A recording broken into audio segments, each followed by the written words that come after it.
সকাল সকাল নতুন একটা ব্লগে আপনাদের সবাইকে স্বাগত জানাচ্ছি। আমি মৃত্তিকা। সকালের আকাশটা খুব সুন্দর হয়েছে আর একটু বৃষ্টি বৃষ্টিও পড়ছিল, সেই জন্য ভাবলাম বিরিয়ানি করা যাক। তো বিরিয়ানির এখানে দেখো লেয়ারটা আমি এখন দিচ্ছি। আর এই বিরিয়ানির রেসিপিটা কিন্তু খুব সহজেই আপনারা বাড়িতে বানিয়ে নিতে পারবেন। সেই জন্য আমার একটা ভিডিওতে খুব সহজেই আমি এটা আপনাদের শিখিয়েছি। চাইলে আপনারা এটা আমার চ্যানেলে গিয়ে দেখে নিতে পারেন। তো দেখুন, এখন বিরিয়ানির লেয়ার সাজানোর কাজ চলছে। আর এটা কিন্তু বানানো হয়েছে আজকে মেয়ের আবদার মেটানোর জন্য। মেয়ের আবদার মেটাতেই আজ এটা বানানো হয়েছে। আর দেখো, মেয়ে এখন নিজেই না শটান রান্নাঘরে ঢুকে পড়েছে। আরও এখন এই যে ডিম গুলছে। যতগুলি সরে আয় কিছুতেই আর সরে না। এই যে ডিম গুলছে এখন। তারপর খাওয়া দাওয়া শেষ করে বিকেলে এখন চলে এসেছে। আর দেখো, মেয়ে এখন ওর ঠাকুমাকে নিয়ে পড়েছে। ও ঠাকুমাকে সাজিয়ে দেবে, এটাই ছিল ওর আবদার। আর ওর এই দুষ্টু আবদারগুলো ঠাকুমা ছাড়া আর কারা মেটাবে বলো তো? ঠাকুমা দাদুরা ছাড়া এই আবদারগুলো হয়তো আর কেউ কোনো দিন মেটাতে পারবে না। তাই স্বাভাবিকভাবেই ওর ঠাকুমা ওর এই আবদারগুলো মিটিয়ে চলেছে। দেখো, ঠাকুমাকে এখন সাজিয়ে দিচ্ছে। মা যতই বিরক্ত বোধ করুক না কেন, কিন্তু নাতনির কাছে আর এইগুলো কিছুতেই পেরে ওঠে না। দেখো, এখন খেলাধুলায় মত্ত হয়েছে মেয়ে। আর সব খেলনাগুলোকে এদিক ওদিক ছড়িয়ে ছিটিয়ে রেখেছে। এদিকে একটা পুতুল, ওদিকে একটা পুতুল, সব কিছু করে রেখেছে। আর দেখো, সব কিছু নিয়ে এখন খেলায় মত্ত হয়ে গেছে। তো ওর খেলা চলছে আর আমি করেছি আমার কাজ নিয়ে।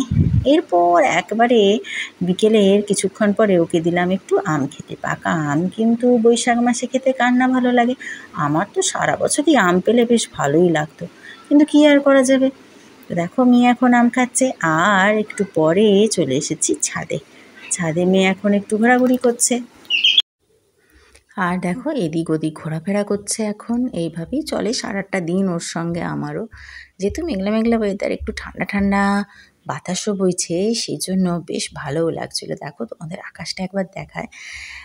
একটু তো মেঘ করেছে আর গরমটা বেশ ভালোই পড়েছে, তাই বৃষ্টিটা হওয়াটাও খুব দরকার। তো সেজন্যই ছাদ থেকে একটু পরে নেমে এলাম। আর আমার আরও কয়েকটা বাচ্চা, তারাও চলে এসেছে এখন পড়তে। তো আজকে ওদেরই স্বাদ মেটাতে হবে নিমকি চাট। এই নিমকি চাটের রেসিপিটা কিন্তু আমার চ্যানেলে দেওয়া আছে, চাইলে আপনারা দেখে নিতে পারেন।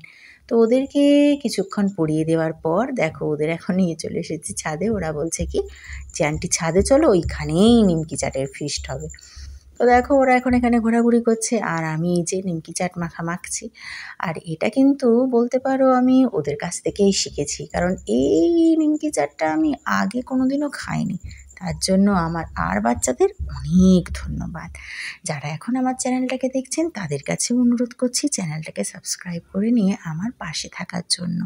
কমেন্ট শেয়ার করতে কিন্তু ভুলবেন না। আর অবশ্যই নিমকি চাটের রেসিপিটা দেখে নেবেন।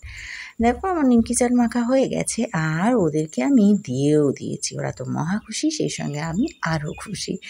দেখো, ওরা এখন খাচ্ছে। এই যে, যদিও একজন এখনও আসেনি আজকে, কারণ ও একটু বাচ্চা, সব থেকে ছোটো।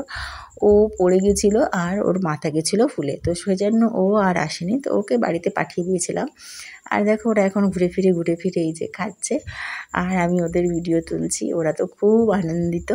আর আমিও সত্যি খুব মজা করেছি এদিন। আমারও বেশ ভালো লেগেছে। ভিডিওটা কেমন লাগলো কমেন্ট বক্সে কিন্তু অবশ্যই জানাতে ভুলবেন না। দেখুন, আমাদের এখানে এই সব খাওয়ার পর্ব চলছে আর ওরা বিভিন্ন পোজে দাঁড়িয়ে আছে। তো আজকের ভিডিওটা বেশি বড় করব না, এখানেই শেষ করে দেবো। অন্য কোনো ভিডিও নিয়ে আবার আপনাদের সামনে চলে আসবো। সবাই ভালো থাকবেন, সুস্থ থাকবেন। নমস্কার।